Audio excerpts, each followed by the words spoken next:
It was there was a Spaniard, Francisco de Orellana, who accidentally managed to travel the entire way across the Amazon, across South America in the 1560s.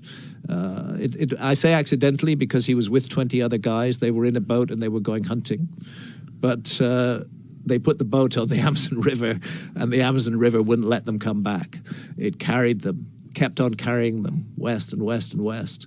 And finally they started off in Colombia, and finally they ended up on the Atlantic coast of South America. Well, on the way through, they observed enormous cities. They observed evidence of high civilizations of the Amazon. He reported it, but he was disbelieved.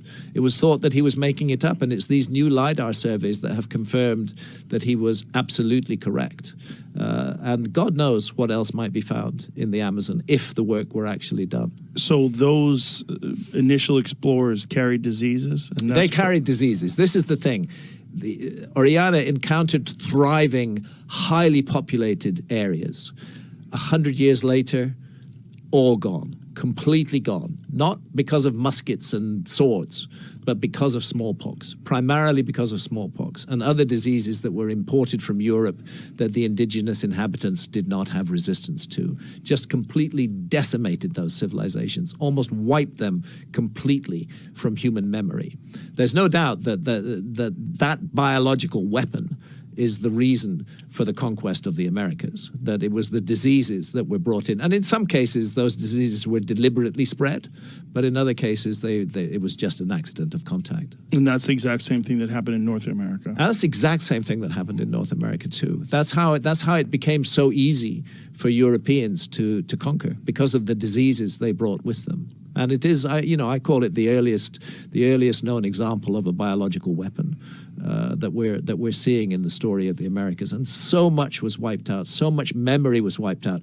And then not just the killing off of the people with the diseases that Europeans brought, but the church, the way that the church behaved in the Americas was appalling. The deliberate burning of Mayan codices.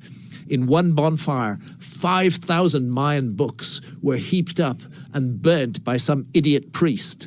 You know, what's he doing there but wiping out the memory banks of humanity?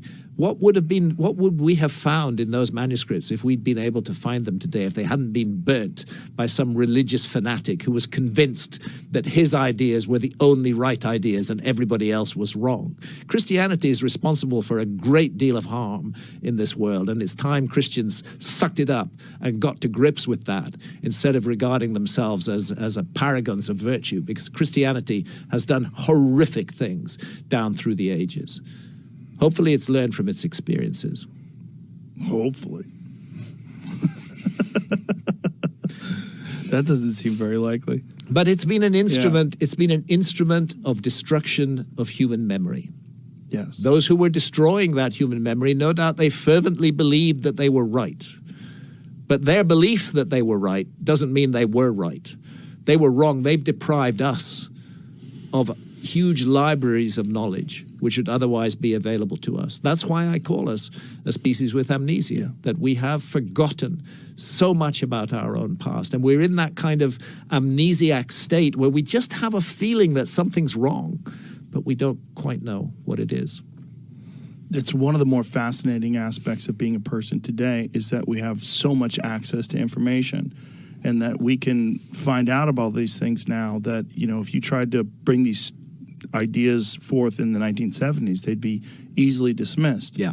But now, because of LiDAR, because of our understanding of what disease did to North America and what the Christians did, and it's a far more compelling conversation. Yeah.